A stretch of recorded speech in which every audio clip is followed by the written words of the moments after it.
on this episode of The Solo Show. Spoiler alert! Spoiler alert! Spoiler alert! If you haven't watched the new movie Turning Red, pause now. But before you do, remember, this show is brought to you as always by Victor Naraki Realtor, serving Disney and the greater Orlando area with celebratingflorida.com and disneyatyourdoorstep.com. The future is bright indeed. We're all of us dreaming of the better days ahead, and a part of your bright new future could be a move to where the magic lives in the greater Orlando area of Florida. One of the biggest decisions you'll make when considering a move is selecting a realtor who can successfully match you with the right home in the right location at the right price. Victor Naraki is the realtor who can help you make the move you've always wanted to. Whether you're a first-time homeowner or looking to move near Disney World, Victor is in your corner. If you are looking for an experienced real estate agent covering all of Central Florida, please visit disneyatyourdoorstep.com today and find out just why you should work with Victor. I encourage you to create a free, no-obligation account on his website. By doing so, you'll unlock the website's full potential and be able to enter specific criteria, save listings, and browse new properties sent to your email. Visit disneyatyourdoorstep.com today or visit his Facebook page, Victor Naraki Realtor. And don't forget to tell him The Solo Show sent you. Broadcasting from the Solo Studios, located in the Swedish chef's Bork Bork Borscht Room, here in Winnipeg, Manitoba, the center of North America, on this little planet we call Earth, this is The Solo Show. On this adventure, Stan pulls out the guest host chairs for Jeff and Patty Moliterno as they review the latest Pixar film on Disney+, Turning Red. Geez, it's going to be a beauty review, eh? Also, if you're a Disney insider, make sure to stick around to the end so you can hear the bonus code and score some bonus points. The code is valid till March 22nd only, so listen up and have a pen or pencil ready. And now, please welcome your host. Hey Stan, what would you call it if Muppets everywhere started walking and talking by themselves? It would be quite the phenomena. Phenomena. Phenomena.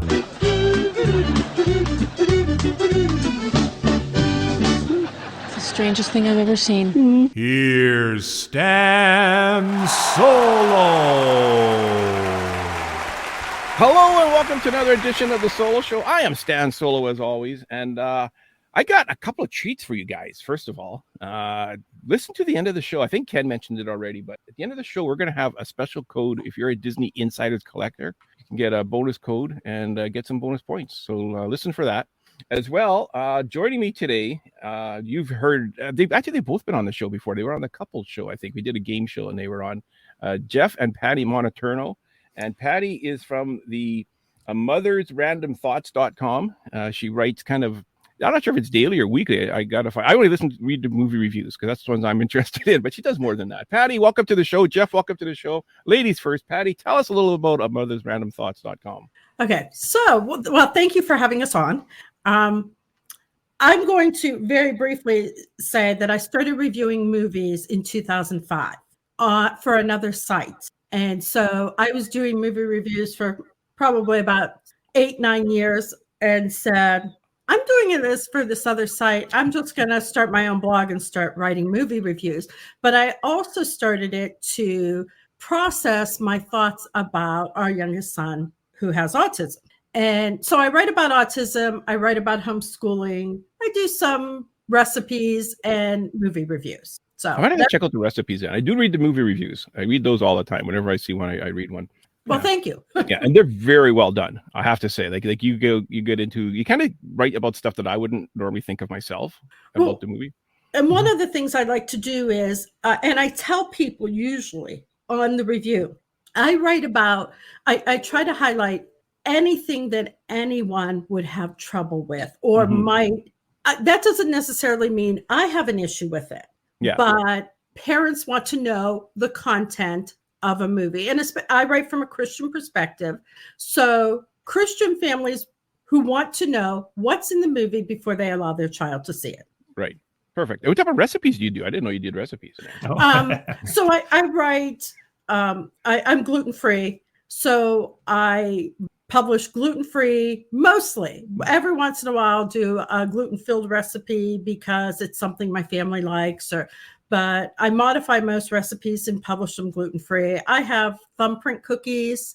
The gray stuff. The gray stuff. Yes. Pizzelles. Do you know what a pizzelle is? Probably not. It's an Italian cookie. Oh, okay. They're round and they're flat. Nice. I'm ready to publish a gluten-free carrot cake. You're going to talk about those cherry turnovers you did last week? Oh, but that's I know, but you still need to talk about those. Are good. Oh my god. All right. Anyway, yeah. Okay. So you touch upon Disney topics as well, obviously, Yes. on a Mother's Random Thoughts. So Yeah. Awesome. And Jeff, did I get the name right this time? you were close. You were I close. got Jeff wrong. Well, yes. Jeff was slightly mispronounced. No, Moliterno. Moliterno. Moliterno. There we go. I can wrap my tongue around We'll certain- send it to him phonetically sometime, That's so gonna you help. can get it. So I'll you get can Ken to record it, and I'll just have my phone here. I'll just play it. Just Just his voice. hit the button. Yeah. So it's Jeff and Patty. Moliterno. So we're here to talk about Disney Pixar's latest film, Turning Red, and it is directed. Did she write it also, or did she just direct it? I can't really find. I think she had input in the writing. I think she may be listed as one of the writers. Yeah, Domi Shi, and she won the Oscar for the short. Is it Bao? Is that how you pronounce it? Yeah, I know which one you're talking about. Bayo. Bayo. We're going to say Bayo Bayo. because then people know what we're talking about. Yeah. Yes. So it's the one with it's like the mother that she has these. She makes these, what are they? Bayo buns. Yeah, exactly. And one of them comes alive, and she kind of raises it as her own, and eventually it moves away, and they go through troubles and all this and that. And eventually you find out it's not a bun all along; it's the daughter. It was a great short. And it was a bit of a surprise ending there. Yeah. So I guess if you're at Pixar and you win the Oscar for the short, you're automatically given a feature film. This is how it works, because this is their first ever feature film. Sure, why not? Yeah. The entire lead is all female for this movie, and I think that's a first for Pixar. Probably might even be a first for Disney. Well, and I think and if you watch, what was it? They had like behind the scenes information about the show. Was it like pretty much all of the major contributors and the leadership of the movie were female as well. Yeah, which is great and unique. It shouldn't be unique. It should be more commonplace. So Jeff, you fell asleep for the movie. Did you end up watching it after? The first time, yes, I did. I was a little tired, but I did. I fell asleep probably about halfway through the first viewing. And Marcus is jumping in the back here.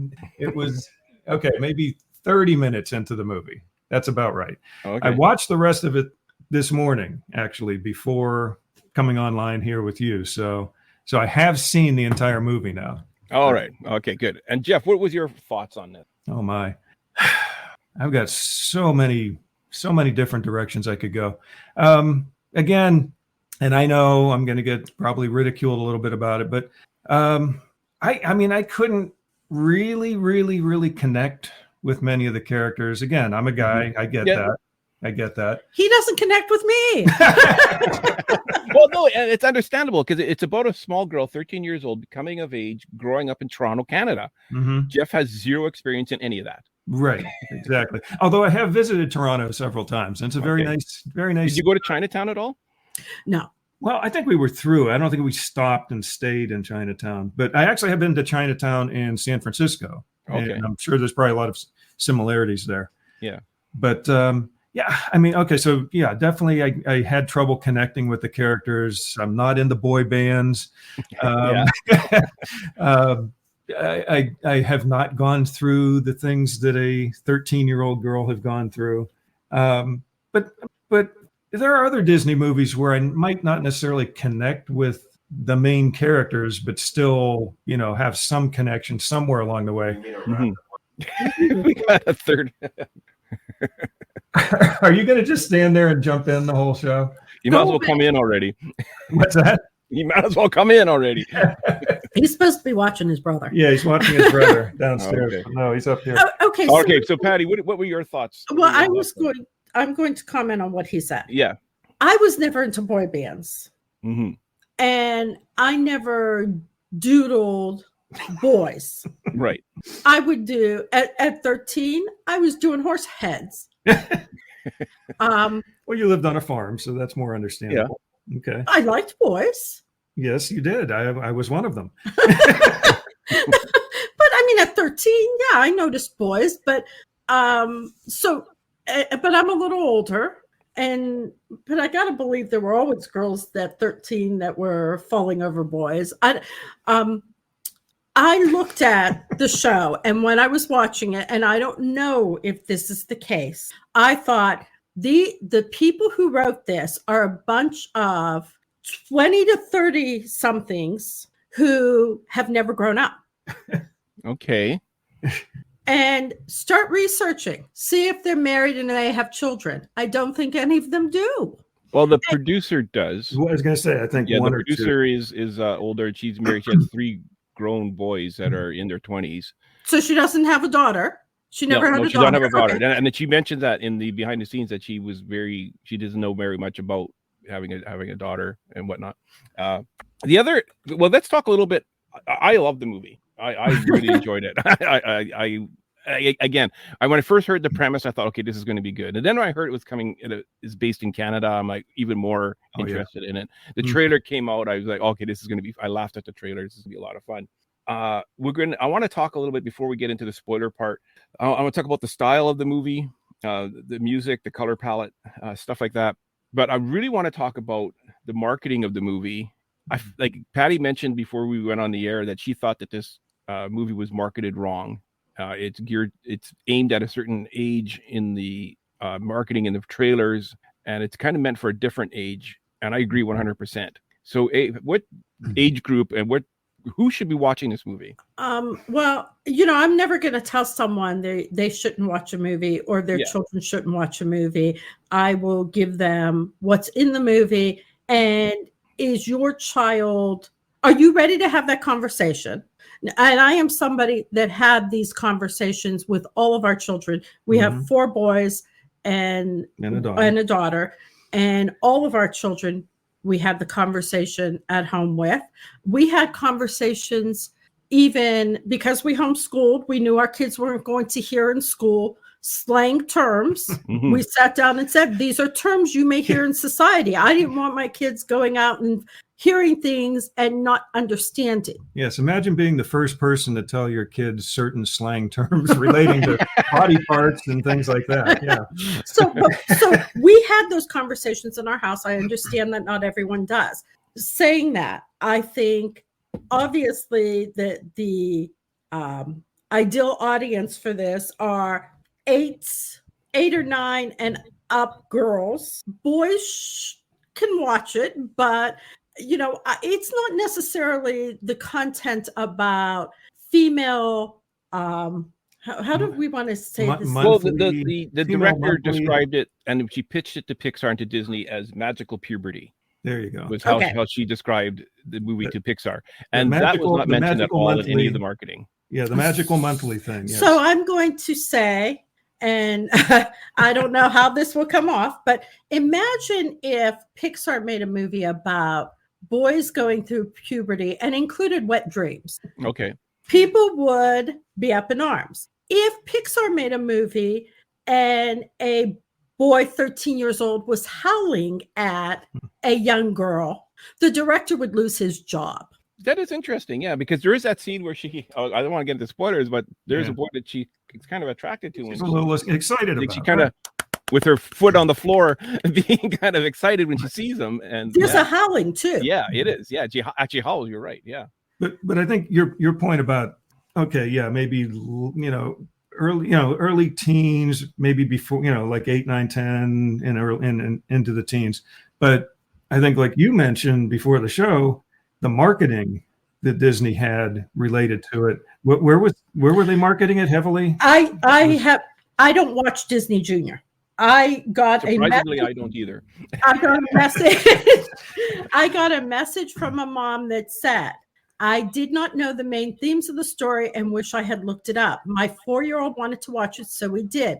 I don't think it was appropriate for her, and I'm annoyed that it was so heavily advertised to her age group, Disney Junior. And then she said some other things, and she said, but it's Disney. And I find that hurts, that people are learning we can't trust Disney. Mm. And that's never how it was before. Mm-hmm. When Disney marketed something, people knew. And now they're questioning, can we trust Disney? Is this appropriate for whatever age group? Or Yeah. we need, and that's, I think, the point of your reviews. Like she said, she tries to point out all kinds of different things that, whether they're offensive to you or not, you try to bring them up in case it's offensive to somebody out there.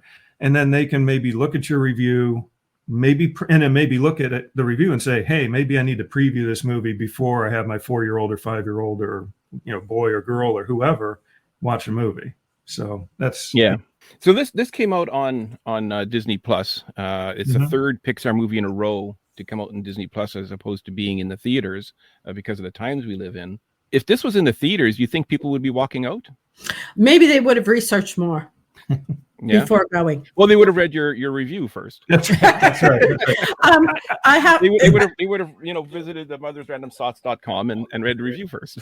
So this is my most read review ever in 3 days' time. Mm-hmm. I am blown away at the number of page views my blog has had. I've never seen this many. So people are researching, and they're hearing on social media, they're trying to see, and they're reading both sides. Mm-hmm. Yeah. She's getting as many page views, I think, in the last 3 days than more than she gets sometimes in a month. So it's, well, that's just it. Like I'm on the Disney fan community, the Canadian Disney fan community. So because it's being a Canadian type film, directed by a Canadian, it's set in Toronto in 2002. Mm-hmm. There's a lot of interest of it in Canada, because we don't get much movies based in Canada, especially from Disney. Like Brother Bear, give me a break. So there's a lot of talk about it on Facebook, and there's a lot of I don't think I've ever seen a movie where it's been either one way or the other, where people are saying, yeah, this is an amazing movie, and I wish they had this when I was a child. It just reminds me so much of when I was growing up. I wish my parents had a better relationship. I want to get to that in the spoilers part. Mm-hmm. But yeah, so it is very interesting how much this movie is creating buzz. Right. And it's interesting too, because like you said, there aren't a lot of movies necessarily about Canada, or should I say about Canada. But there are a ton of films that are filmed in Canada. Oh yeah. Oh my goodness. Yeah. So it's an interesting viewpoint you just mentioned, that there's not really a lot about Canada, but there's a ton that are done in Canada and I loved all the little things that were strictly Canadian, like the blue fives and the purple tens and the loonies and the toonies and the timbits on the counter and the hockey poster in the principal's office, and she's wearing a toque. Do you guys say toque or do you say knit cap? Beanie maybe. Yeah, see, in Canada it's a toque. A toque. Okay. Yeah, so she's wearing that. She's wearing the knit cap, beanie toque with the maple leaves all around it, and the friend says, "Why are you wearing a toque today?" There's no way they would say beanie or knit cap. No, exactly. So they did, the attention to detail there, and I like seeing the scenes with the CN. There's even somebody posted online, and they posted a picture that their daughter has diabetes, and one of the characters had a diabetes patch on her arm. And they were like, I've never seen that before in any movie or any animated movie, that they went to that type of detail. Interesting. So it was I felt it was very true to life. I mean, other than turning into a big red panda. wait, that's a spoiler. No, I'm saying they didn't say anything about a big red panda during the previews. But I like seeing the CN Tower and the Sky Dome and they called it Sky Dome because it was 2002 still. Right. Yeah, that's still what I think of it as. I still call it. I don't even know what is it Rogers Center? I don't know what it is. Maybe. I don't know. I still call it the Sky Dome too. Yeah. As far as the animation style, that is not my favorite. It's not. Okay, interesting. No. I mean, I thought it was well done, but that's not. I mean, it bordered on anime a little. Yeah. And that's not my favorite style. It's probably one of my least favorite styles. But I don't watch usually. And in my reviews, if I absolutely love the animation, I will say, this is an absolutely visually stunning movie. And when you think of, I'm trying to think of the last visually stunning movie. I think like Encanto, I thought it was visually stunning. I do not like the movie at all, but I thought it was visually stunning. Moana was a great movie and visually stunning. Mm-hmm. Yeah.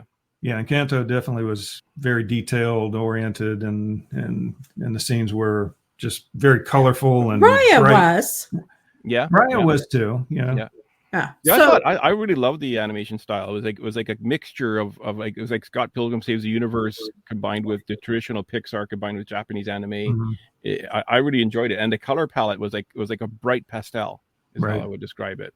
I would say like one of the more recent ones too that came out that I wouldn't say visually stunning, but I liked the style. It just sort of was Luca. Luca, I liked that one for whatever reason. It was just a little different. The characters in this are very similar. They're kind of rounded, like rounded ankles, rounded, like they were the characters I felt. Let's go into spoilers. I think we talked enough spoiler free. So if you haven't seen this movie yet and you don't want to get spoiled, you might want to pause and come back. Of course, you're never going to get that special Disney Insider's code if you don't listen to the end. So, ooh, sneaky. So spoilers. So Mei is her own self.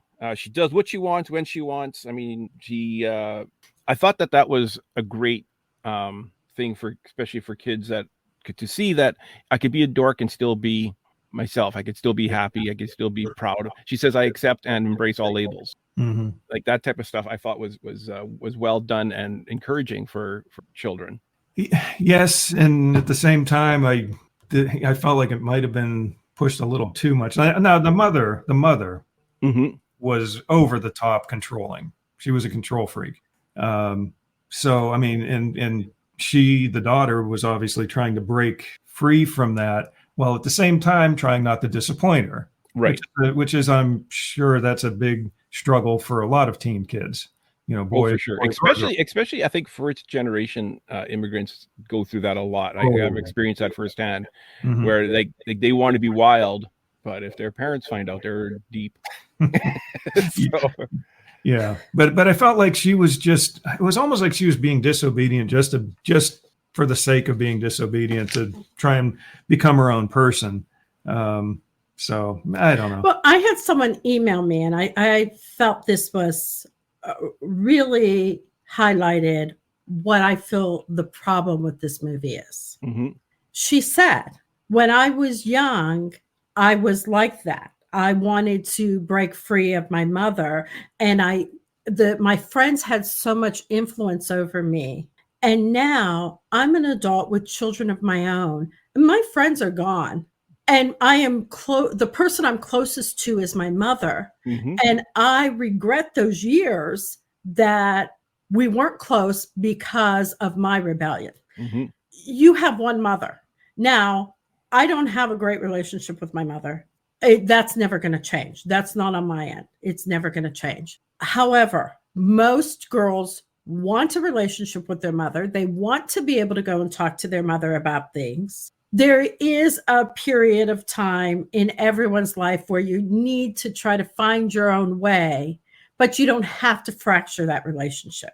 I don't think she was out to fracture the relationship. Like when she was getting great scores, she showed her mom. When she was getting B's, she was hiding it under the bed. She didn't want to disappoint her mom. Like, you know what I mean? She wasn't intentionally. You're right. She didn't want to. Yeah. However, so many people think that the influence their friends have is what their friends say is so much greater than what their parents say. Yeah. And they don't realize the damage they're doing. Now, if you watch this movie with your family and your family talked about it, you have that great relationship, most likely. If you're watching it with your group of friends, you probably don't have that relationship with your mother. Well, if you're you left them speechless. I I'm picturing a situation where a group of friends get together, they make some popcorn, and they watch the movie together because their mom really has no interest in watching this movie.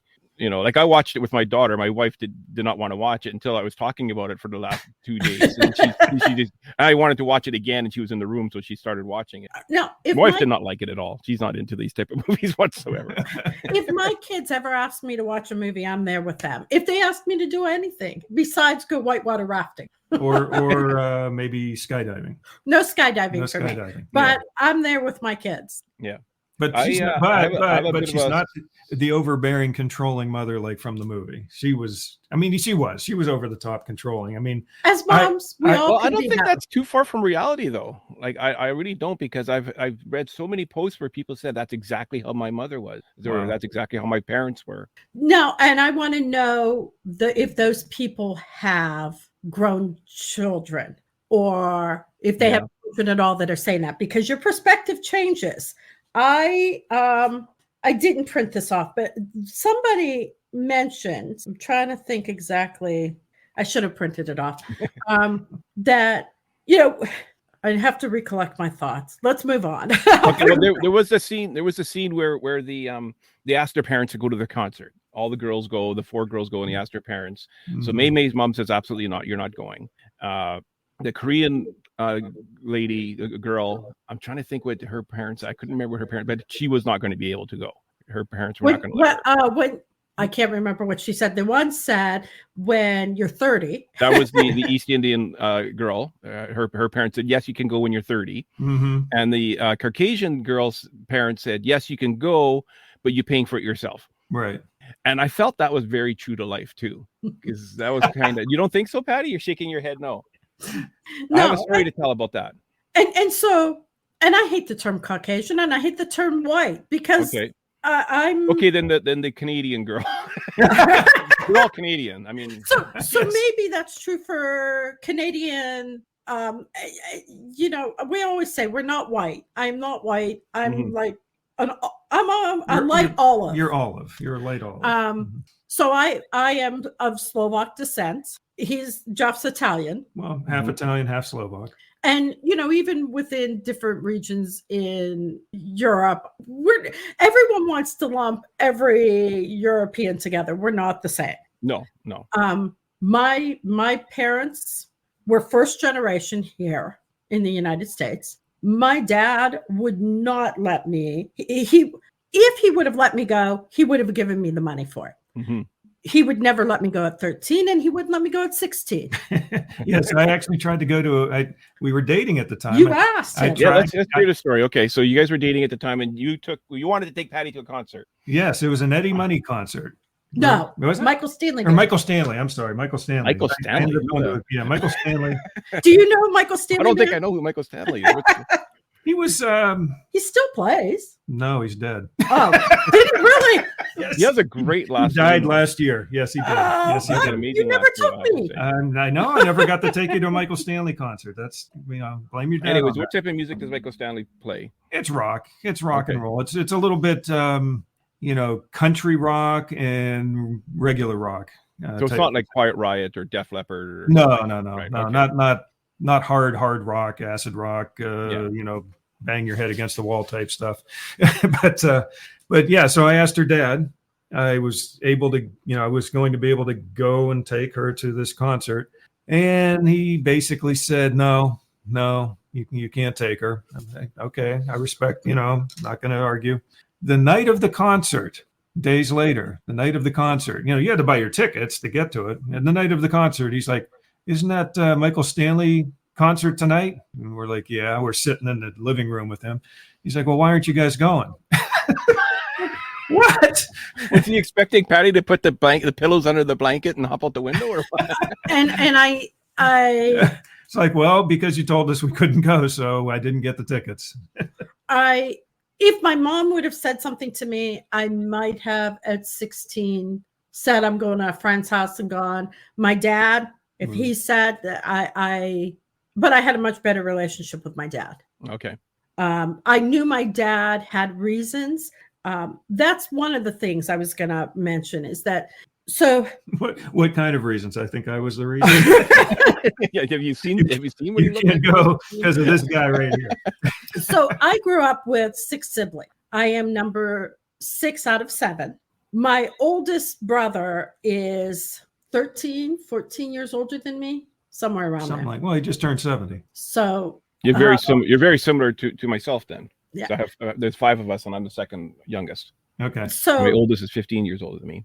my sisters, I have 2 sisters who were teenagers when I was young, and my dad would not let them go to church festivals and with a group of friends. And it appeared that he was overly controlling, but he knew things that, first of all, he wasn't going to say in front of me because I was little. Mhm. I was probably 5, 6, 7. He may have told them, I don't know. There were a lot of racial riots going on, and there were a lot of, people didn't pull out guns back then in the 70s. They just pulled out a knife and stabbed someone. That was very common to have these fights break out. So was he being controlling, or was he Concerned. He was concerned and Protective. Right. yes. Yeah. And then when I was about 12, I had a cousin who went to watch a band at a local bar Okay. where it wasn't just a bar, but somewhere that a band would play on a Friday night. And when she was leaving, she was not part of this at all. But when she was leaving, there was a fight in the parking lot, and someone pulled out a gun and shot, and it grazed her ear. Wow. And she had ringing in her ear constantly. What type of hood did you grow up? Welcome to Youngstown, Ohio. So, but there were areas that if my sister would have said, "Oh, would like to go over here with our friends," my dad probably would have said yes. Mhm. He knew. We didn't know these things. Yeah, he knew what to avoid and what not, and what was okay. And as a parent, Yeah. You should know anyway. If your child comes and says, "I want to go to this concert," and there's been some problems in that area, or that type of concert is going to attract people with more problems, you're going to say, "Why don't I go?" If your daughter's 13, we'll go with you, or they're not going to like that. Yeah. But there are things that you can look back on as an adult and say, "I understand why my parents said that." Oh, for sure. That's what I wanted to say. Like, this reminded me of something that happened to me when I was younger. I'm thinking I was probably 16. I had already been to several concerts. I've been to Van Halen and AC/DC and all of that type of stuff. Yeah. So my friends wanted to go see a band called The Fix, Oh, okay. and I think they're pretty. I honestly, yesterday I listened to some Fix music because it reminded me of this, what happened. And I was like, what? I don't even like this music. But so I said to my mom, I wanted to go to this concert. And I think what I was doing at the time was I'd use her credit card to buy the tickets, and I would pay her back because I was working. And she says, "You're not going to that concert." And I'm like, "Well, what do you mean I'm not going to that concert?" I go, "My friends are going." And she says, "No, you're not going to that concert." And I'm like, "I don't understand why." She goes, "I know what a fix is. If you're doing drugs and you need a fix." And that's why she wouldn't let me go. And I grew up very kind of almost innocent, and I didn't even know what the heck she was talking about. I never even heard that term before. Yeah. But yeah, so it kind of brought me back to that memory of that, and I kind of forgot about that until I seen this movie. And that's what I kind of think is interesting about this movie, how it's bringing up all these emotions in a lot of people. The term generational trauma, Yes, keeps being thrown away. No, yeah. thrown around. Yeah. Now we all have trauma, and I'm glad you brought that whole thing up, because people think that I am not going to create the same kind of trauma in my child that was created in me. You're going to create trauma in your child. Mm-hmm. There is nothing you can do about it, because we all respond to things differently. And so you may think you're being a great parent by not letting them do something or letting them do something, and you've created a different kind of trauma that they're going to have to work through when they grow up. And if you raise them that they know they're loved and cared for, they're going to say, "My parents did the best job they could with the knowledge they had at the time." Mm. Yeah. And that's what, you know what I find very interesting. So this movie is set in 2002 and May is 13. If they do a Turning Red 2, is it going to be set in today's time? And now May's the parent raising her daughter. Right. It'd be very interesting if they did a movie like that and what type of topics that come up and how people react to it. Yeah, it'd be a cool point of view to see what she would do, either the same or different, and what traps would she get caught in that she thought her, overbearing mom. Yeah, exactly. What is she going to do with her daughter? So that's cool. That'd be interesting. Another topic I thought was really interesting in this movie. There's a lot of things about emotions and about how the emotions can and will transform you into something else. Now, the trick in that is if you and this is what May was able to do that probably her mom wasn't able to do, is she was able to control her emotions even when she was even being overly emotional. Does that make sense? Like her mom wasn't able to control the panda. Right. Okay, yeah, she was. Whereas May she was able to teach herself to control her emotions. I mean, like you hear about people like they get angry and they start hitting people or they start smashing stuff and they can't control themselves. May was able to control herself. So she's 13. Did she control herself or did she suppress it? And at some point, is it going to come spilling out? Well, obviously. She, like you said, so she does attack Tyler during the movie where she wasn't able to control it anymore. Right. So I think that this movie is great in that it touches on that. Yeah. So yeah, was it? Yeah, exactly. Was it more control or was it more suppression? And we all have a trigger point that, whether it's I'm going to go in my room and cry. So I think our youngest son, Jack, is autistic. And I think I do an excellent job of, on the day-to-day, handling and dealing with his big emotions. But every once in a while, I need to just get in the car and drive real fast and blare the music and cry because it's more than I can cope with. I don't think we can really teach someone how to cope with things that are huge, that aren't fun. We can model and we can talk about what we do, but everybody has to find their own way to deal with it. Yeah, exactly. And that's what I'm saying is that this movie kind of gets people talking about that, though. Like we're talking about it now. People that are going to be listening to the show, they might start talking about it, about controlling emotions and letting their emotions get the better of them. I mean, people could do very seriously bad damage if their emotions get the better of them. Yeah. I we're talking about emotions and talking with the kids and how we handle their emotions and things like that. And I know, Patty, you pointed out a number of times during the show, how important it is to communicate with your kids and to try and be there for them. I know, Stan, I know you mentioned this briefly to me, was, before the show, was about that scene with the dad. I was just about to bring that up. I wanted to talk about the scene with the father. Yeah. So, I know, and it bothers me. It bothers me when the male character is suppressed quite a bit, or, is basically just put in the show as comic relief, brings up one-liners, those types of things. That gets to me. And it seems like that's all too prevalent in movies, probably more than just the past few years, probably the past 20 or more years. Yeah. Where that character just gets pushed down. But, and I started watching this movie, and again, I was thinking, oh, they're doing it again. Here's this dad, he does it quiet and doesn't talk. He's in the he was character. He was getting pushed around by everybody, the wife, the grandmother, basically just sort of telling him what to do. And this is, and he would do it, do this, he'd do it. And very few words, very few lines in the movie. But then, he saw what the daughter was going through. He finds a video camera and he watches the video of her having fun with her friends and being more outgoing and not like the perfect little May. Yeah, he saw a different side of her that wasn't there in the house because of her, again, I guess suppressing things or, controlling and being who her mom wants her to be. Exactly. So she was being one person in front of her mom and a different person in front of her friends.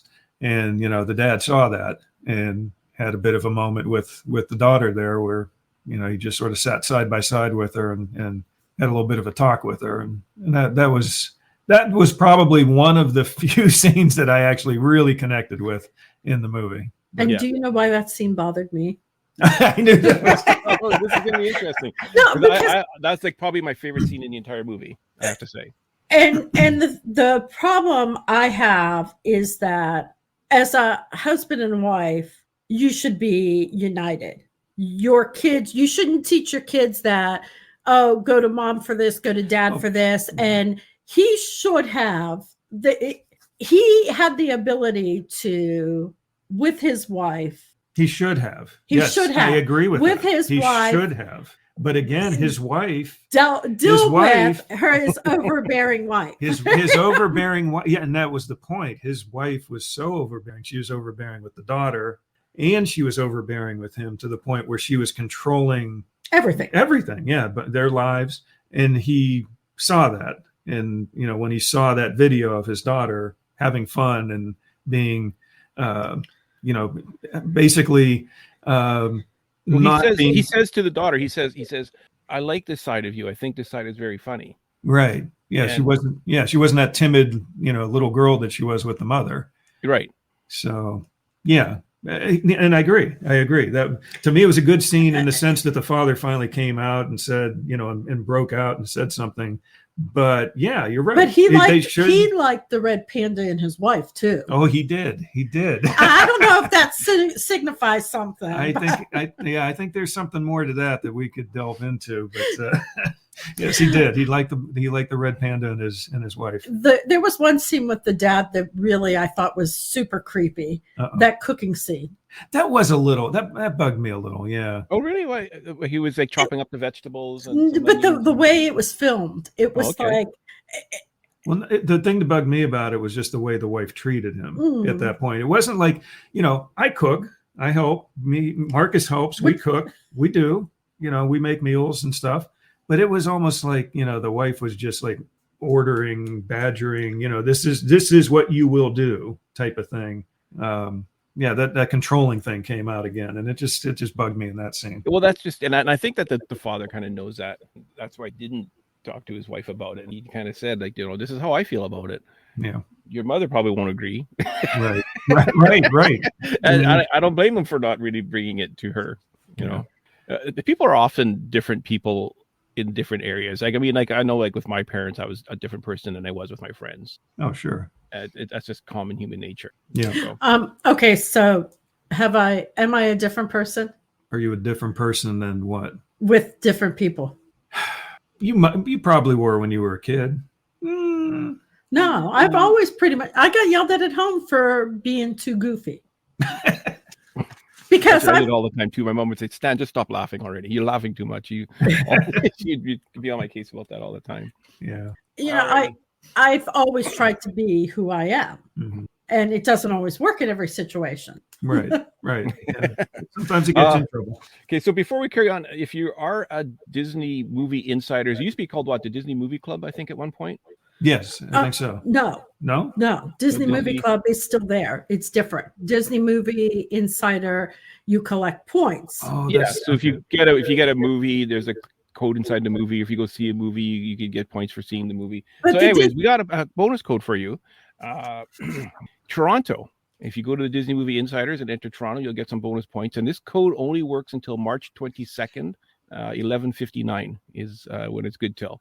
So you'll get some bonus points for that. So was that March? What was that again, Stan? March 22nd. 22nd. But you said 52nd. I was going to say March 22nd. Sorry, 22nd. You have different 2022. dating? Yes, that's how it is in Canada. They have a different calendar. They do everything different in Canada. Yeah, it's all different. I want to thank you two for coming on. Jeff has the WDW POV, and Patty, tell us a bit more about mothersrandomthoughts.com. More about it? Go for it. We'll just remind people in case they fast forward. Okay, so mothersrandomthoughts.com. I write on homeschooling, autism a little bit. The autism things take a lot more out of me. Because they are so raw and emotional. I write movie reviews. I have some recipes. You talk Disney. I do talk some Disney. Some Disney. I have some curriculum Mm-hmm. Yep. that is using Disney movies to teach. Mm-hmm. And I on my Instagram, which is PattyOH11, you can find Jack. I share a little more about, in short little snippets, about autism and what it's like, what our day-to-day is like. What are those reels? Is that what they're I called? do reels with him. You do reels. And people like him more than they like me. So. Oh, everybody does. Everyone loves Jack. Not anymore, but they definitely love Jack. Everyone loves Jack. He's a fun kid. And I do this to help parents. We have found joy in our everyday. Mm-hmm. And that's my bottom line. Like getting from the point of, oh no, my child is autistic, to we can find joy every day. That is a process. And how do you find your way? And I talk about that, because the everyday, the things that when you have neurotypical, and I hate all these labels, but when you have neurotypical children that you don't even think of, the washing the hair, I have a story about that, he was fine taking a bath and washing his hair. And one day he determined he didn't like it. And he was probably about 3, 4. And for the next 2.5 years, taking a bath and washing his hair was horrific. I would have bruises and scratches all over me. Washing his hair was like wrestling a big red panda. A big red panda. Worse, it was a greased, because they're wet and soapy. Greased big red panda. And can I tell the story of? Sure, yeah. Okay. So I was giving him a bath, and we wait till the end to wash his hair. And he was probably about 5.5. And I wash his hair and it's all soapy, and I need to rinse the soap out. And for whatever reason, he was done. And he is fighting me, and he's trying to get out of the bath, and he's completely soapy. And I have scratches, and he grabs the shower curtain and pulls, and the bar comes down and hits me on the head. Oh, wow. And so I am sobbing. I'm a wet mess. There's water all over the bathroom. And he screams, "Why are you trying to kill me?" and goes running naked downstairs. Jeez. Yeah. And I said, "He can talk." This was one of the first full sentences. Wow. He had, because he was just talking and maybe a word here, a word there, a word here. And when he said, "Why are you trying to kill me?" that was exciting for us. Wow. But it was his extreme trauma of getting his hair washed that propelled something in his brain to speak. Mm-hmm. But telling stories like that helps parents realize we usually don't talk about the ugly side. Most families have children who are a lot more physical, and they will bite and scratch and punch and hit their heads against the wall or beat their heads on the floor. And we can say Jack does not do those things now.